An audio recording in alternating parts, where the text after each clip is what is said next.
Good afternoon, good evening, everyone. Thanks, Shiva. I hope I'm audible. Yes, absolutely. All right, perfect. Very happy to be speaking to all of you. As Shiva mentioned, I'm a managing director partner at BCG, work out of the New Delhi office.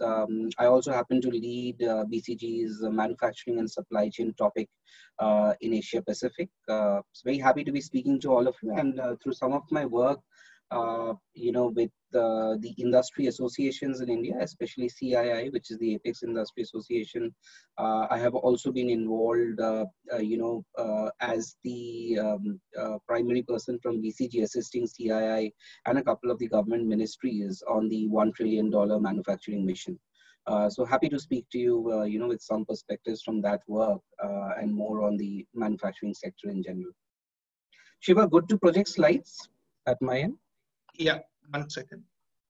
All right.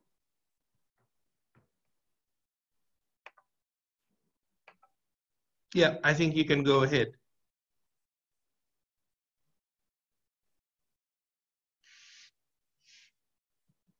All right.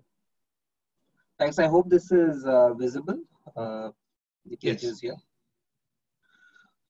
All right. So let me get started. So Shiva, good to go through the slides for about 59 minutes, and then we'll pause for questions probably. Yeah. Yeah, absolutely. Okay. Perfect. Perfect.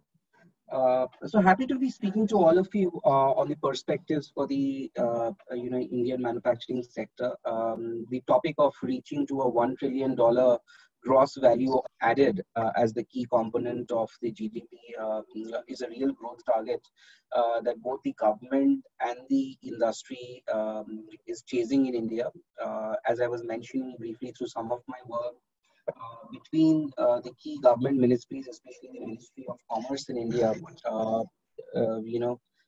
along with some of the Apex industry associations, has been very clearly working towards specific initiatives, has formed task forces. This work has pretty much been on since October, November 2018, and with 2 annual sessions convened in 2018 and 19 for the same.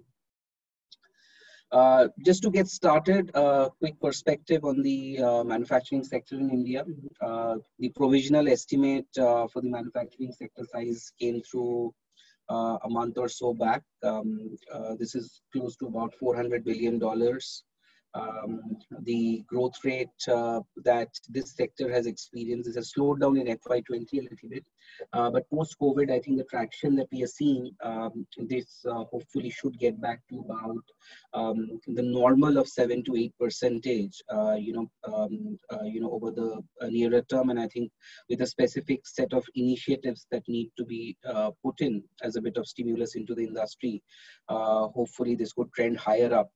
Because if we see subsequently the growth rate that's required to get to the $1 trillion target, with the original intent of achieving this by 2025, the incremental growth rate that's required is much higher, almost doubling the traditional growth that the sector has been experiencing.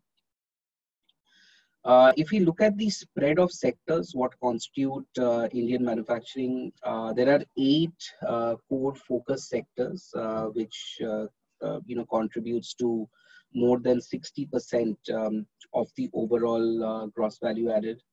You've got textiles in there, automotive and auto components within that, which is a fairly diverse sector. Large number of players, but one which has had good growth.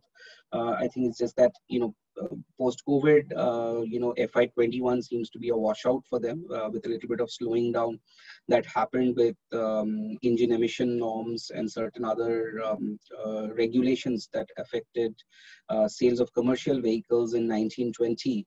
But till about 19, if you see the 5-year CAGR, this was one of the highest CAGRs amongst the core manufacturing sectors. You've got metals and mining after that, including both basic metals, capital goods, which is primarily engineering and machinery oriented sectors. A very diverse sector, but a lot of equipment manufacturers here around electrical equipment, construction equipment, textile equipment, other packaging equipment, and products like that. 5 and 6 are more consumption-oriented categories here, driven by the domestic consumption as well as exports that India does within the generics pharma space and in foods. This is a sector again that's grown very well. A lot of potential for the future as well, as we will see a couple of slides later. And finally, around chemicals and electronics, which are the last two sectors which contribute to the overall top 60%. As I mentioned, as one strives to be a $1 trillion manufacturing economy, and as I mentioned, the original target was to get at least close to that target pretty much by the end of the current 5-year term of the government. But if you see, the core difference is that, even if you adjust for COVID and say the growth were to go back to a 6 to 8% kind of a level, India would only reach about $600 billion in GVA at this current growth rate. And which is where the question comes that if one needs to trend up to the $1 trillion target within this, FY25 kind of a horizon, which potentially will get stretched out, by a minimum of a couple of years potentially now. You would still need to get to 15% plus kind of an average for the growth. And hence the questions that what will really drive such fast-paced growth, and hence what imperatives are there both for the industry and the government to enable that, and hence what are the kind of initiatives and interventions that the government has either started or needs to look at to achieve this kind of a target. As we've looked at some of these sectors, there are 3 core themes that come out for different sectors, and the focus that's been there for them to grow and trend towards the $1 trillion target. There's a first group of categories around pharma, textiles, auto, metals and mining, and electronics, where there is an opportunity to gain a larger share of exports, grow beyond the domestic consumption, and really grow the share of the pie. Some of the global trade movements and changes that have been happening actually augur well for some of these sectors, such as pharma and textiles especially, and should help move ahead in that direction. There's a second group of industries around chemicals, food processing, capital goods and textiles, where a lot of the growth within the segment is promised through import substitution. A substantial portion of these industry segments continue to be driven by imports.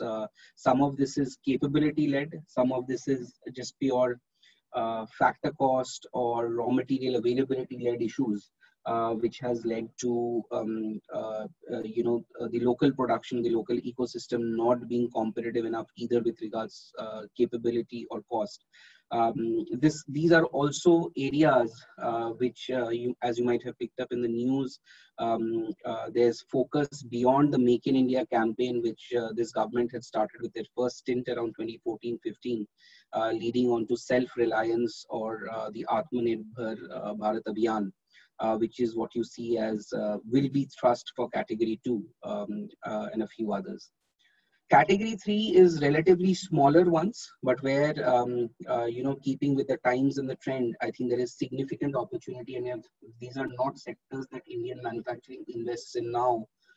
They would again be left behind, much like a lot of the others on the left-hand side in the overall global space. And these are really around jewelry, defense, health, non-traditional routes of medicine such as Ayurveda, which could be accelerated and grown further, and electric vehicles as one trend which we do see coming into auto. And India, at least pre-COVID, had come up with a fairly clear action plan on electric vehicles, but that I think has pretty much been held back with the times and might roll out after some time.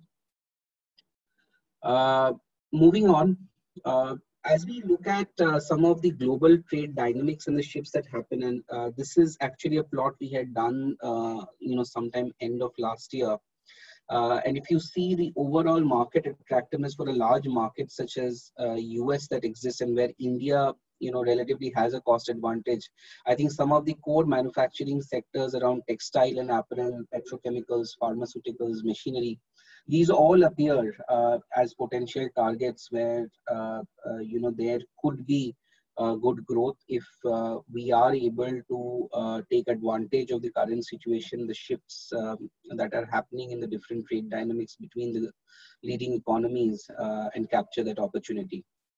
Earlier this year, around March, April, the government actually drew up a further list of high potential sectors, also to take advantage of the growing, US-China trade issues. And there's been renewed thrust, and this we've picked up through some of our work with a group called Invest India, which is an arm within one of the government departments, to push forward some of these initiatives. And if you see, these 6 industry segments have got prioritized along with that core set of 8, where both from a policy regulation perspective as well as incentives, the government will continue to push for growing the industry. And you see here, the specific thrust being slightly different. In the case of textiles, it's a question potentially more, improving India's competitiveness versus other Asian economies such as Vietnam, Cambodia, which might have picked up, some of the volumes from China. Solar photovoltaic cells, where the focus is on import substitution and grooming a manufacturing ecosystem in India. Toys is an interesting segment where, if one were to look at a labor cost advantage that India already has and grow India as a viable alternative to China. And then pharma, especially the API side, India already does a lot of generic pharma or the formulations exports. But looking at the active pharmaceutical ingredients, where probably China still appears as a very significant source across the global pharma value chain.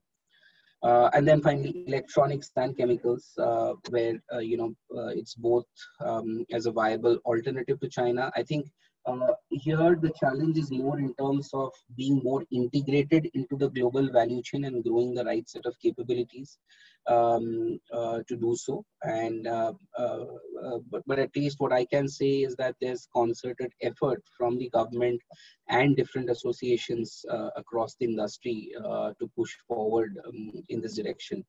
As one of the things I would say what the government did in their first stint in India also was to draw up a slew of policies, which either had new schemes or different regulation relaxations that came through across many of these industries. So whether it was textiles, electronics, capital goods, chemicals, there has been release of fresh policies. There has been new initiatives that have got launched for each of them.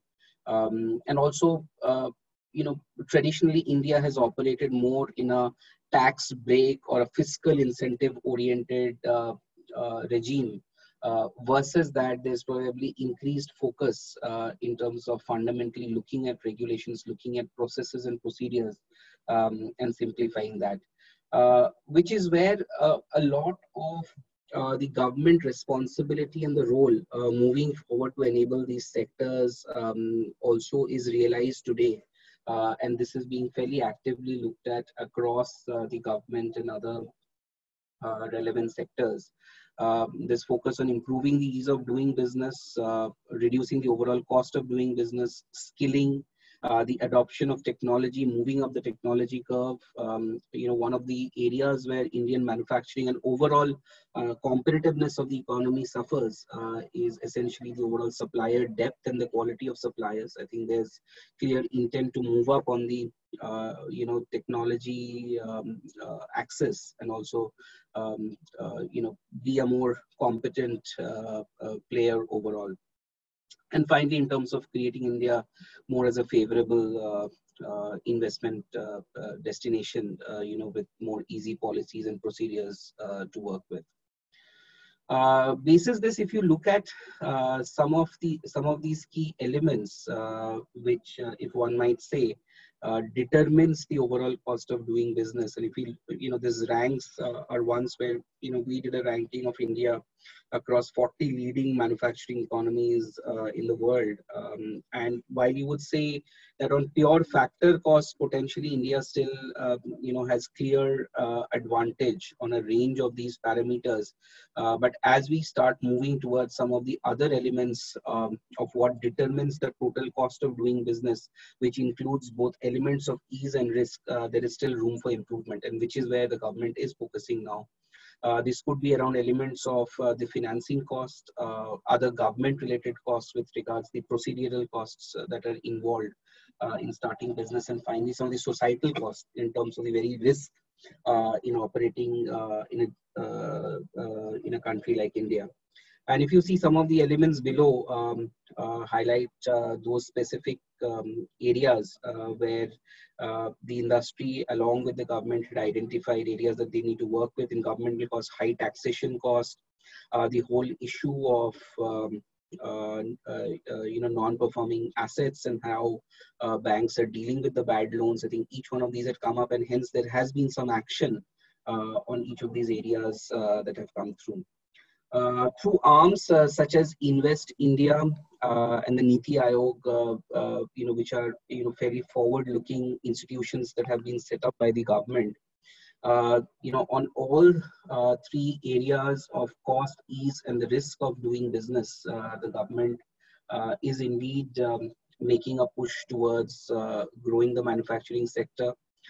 So whether this be around having a more competitive tax regime, making electricity costs lower.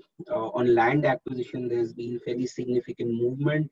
Also using digital platforms to make the whole process of land acquisition more hassle-free, hence debottleneck a lot of the infra projects, which often get stuck up because of land acquisition related issues. And then finally getting into ease. And I think there's still more room for improvement. And I think here we are also actively working with a lot of the government agencies to change the view from just comparing the ease, from an overall relative scale across 180, 200 countries to actually the core set of 40, 50 manufacturing countries, and really improve the ease of doing business versus those 40, 50 countries. And these are hence all around these processes, clearances, the state-owned bank reforms, all of these particular areas. And then finally getting into more investor-friendly laws and labor reforms, which should hopefully come through over a period of time. These are all changes that we do understand will take time, but I think there's clear focus that we see also with a fairly stable government regime that India's at least enjoyed for the last 6 to 7 years, promised clearly over the next 4 years. I think there is potential for the sector to grow further. More independent opinion from my side, would 7 to 8% growth rate overnight change into 15, 16%? I think in pockets it will, but I think the $1 trillion ambition is a good goal. At least within the overall $5 trillion GDP vision that's there.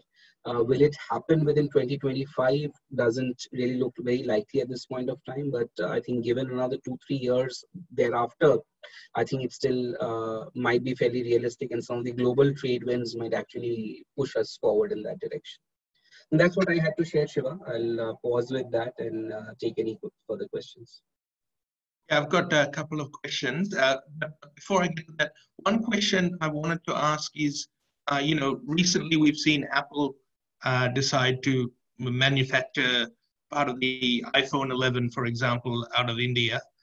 What is driving this change in the thoughts of foreign businesses who are now more willing to consider manufacturing in India of technical expertise type product rather than just benefit from the cheap cost of labor?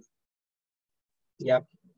So 2-3 parts. I think as I had shown you, Shiva, on the list of focus and thrust sectors, electronics has clearly been identified as one of those where the government has made investments. There have been many different policy changes of, around electronics manufacturing clusters as well as skill development There have been, clear policy action and, initiatives that have been launched by the government, which is propelling us in this direction. And all of this, is an outcome of structural analysis where we do believe India has a right to win. And a right to succeed versus some of the traditionally more competitive economies such as China.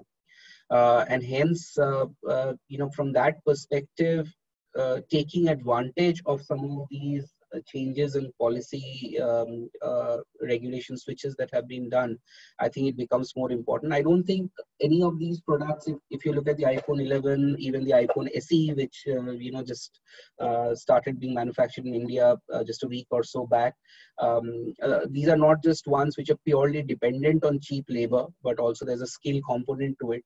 And I think that skill today is available in India, being more actively promoted as well. And I think on that basis, these do, become good attractive zones for attracting electronics manufacturing. So which is where we see some of these Apple-oriented investments and a few other mobile phone firms as well.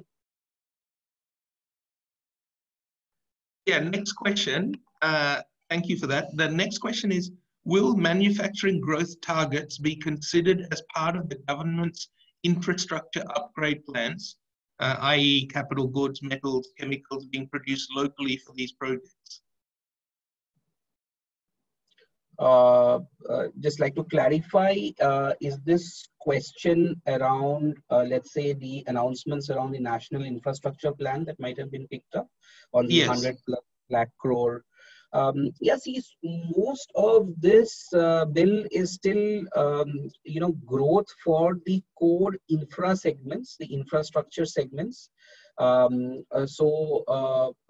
That overall target that you see, in Indian currency denomination of 100+ lakh crores that have been announced, it's not really about capital goods. I mean, it's not so much the sectors, it's actually the core infrastructure. So whether that's road transport, highways, pipelines for gas or oil movement across the country. I mean, it's more of that, but not so much just, the core sectors and their growth targets. The growth target there is very clear, which is move this as a sector from contributing $400 billion to the economy right now, to $1 trillion as an incremental $600 billion, at least over the next 5 to 7 years.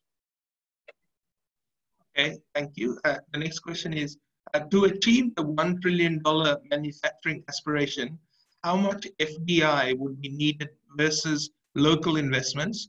And where do you think India's advantages lie? Yeah. So I think this is the real question out there. If we look at, so as I said, per natural growth trajectory, India would be somewhere about $600–650 billion. The question really is the additional $300 to $350 billion.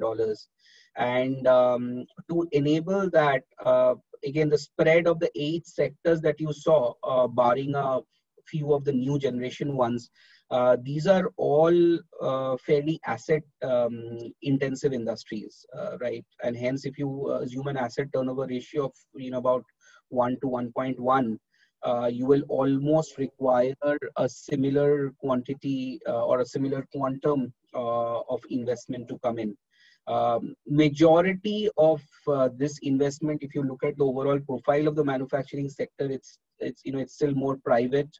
I think FDI will get promoted. If you see some of the recent moves around defense itself, which happened earlier this year, I think a fair portion. For me to put an exact number to that is difficult, but I would say out of the $300 to $400 billion that one might want to see as investment in the manufacturing space, would hazard a guess this will anywhere between a minimum of 30 to 40% will potentially be the FDI route.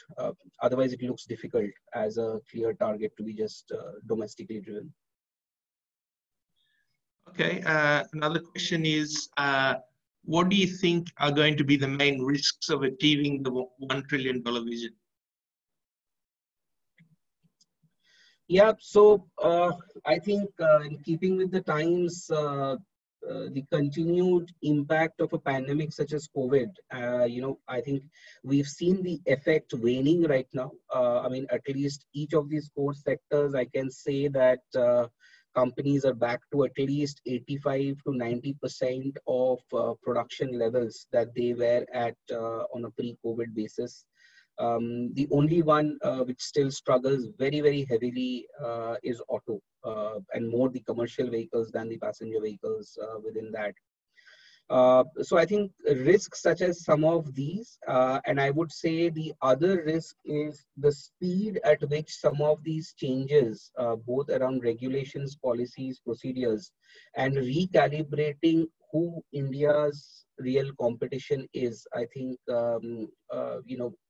kind of underscores the risk. So I think for the longest time, we've tried to look at China and think of China as the competitor. I think China moved ahead of us many, many years back, right? I think recalibrating the view, looking at, Cambodia, Vietnam, even Bangladesh as a very, very credible alternate, for textiles, I think. And if you look at the textile sector performance, it's not been that great. And I think there have been many orders that have been actually lost to Bangladesh players. So I think, that's the view I would say, that, who are companies as well as the government really looking at as competition, because there are people who are coming from behind and have overtaken us in some areas. I think there's still time to correct that. I mean, with the right set of, for example, setting up the right set of FTAs with some of the European countries, which can change the game in areas like textiles. So that's the view I would have, that how quickly can we recalibrate and put into action. There's a lot of good intent out there, I must say, at least over the last 3 years, that I've picked up through conversations with the government, senior industry leaders. The intent is all out there, but I think speed becomes the problem. I would at least say the one risk that's potentially gone out in some manner is at least the stability of the government. We had a period between 2009 to 14 where, due to a lot of policy inaction or overall slowness in moving forward with changes in policies and regulations, I think the economy struggled, manufacturing as a sector struggled as well. I think those are behind us. So I would say at least that's the positive part. Yeah, thank you. And just one final question. What sectors do you think India has to skill up in, and how are they specifically trying to achieve that? Shiva, is it skill or scale? Skill.